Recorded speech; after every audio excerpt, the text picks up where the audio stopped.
Қазақстан ұлттық банкі базалық мөлшерлемені 16,5% деңгейінде қалдырды. Бұл туралы бүгін ұлттық банк төрағасы Тимур Сүлейменов мәлімдеді.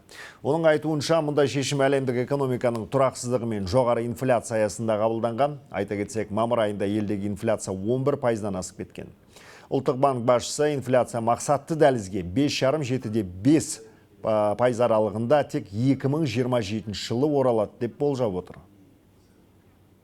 Как долго мы будем держать ставку? Базалық мөлшерлеме 16-да 5% деңгейінде қанша уақыт сақталатынын нақты айту қиын. Бұл болжамға негізделген модельдік есептеулер. Экономикалық ахуалдың ішкіде сыртқыда факторлары өзгеруі мүмкін.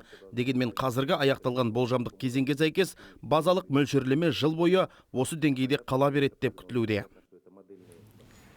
Ал елдегі көшелерден валюта бағамы көрсетілетін электронды тақталар алдағы жаздың соңына дейін алынып тасталады. Бұл менталдық дедоларизация стратегиясының бір бөлігі. Яғни тұрғындар шетел валютасының бағамына қарай емес, ұлттық валютаға сенім артуы тиіс. Тимур Сүлейменовтің айтуынша, бұл тақталарды бұзу емес, оларды жай ғана көше кеңістігінен алып тастау. Внутри обменников, пожалуйста, можно сохранять. Айырбастау пункттерінің ішінде бұрынғыша кез келген валютаны, нақты бағамдарды көрсетуге болады. Мұндай шешім бірнеше жыл бұрын осы тәжірибені енгізген посткеңестік елдердің зерттеулері мен тәжірибелеріне негізделіп жасалып отыр.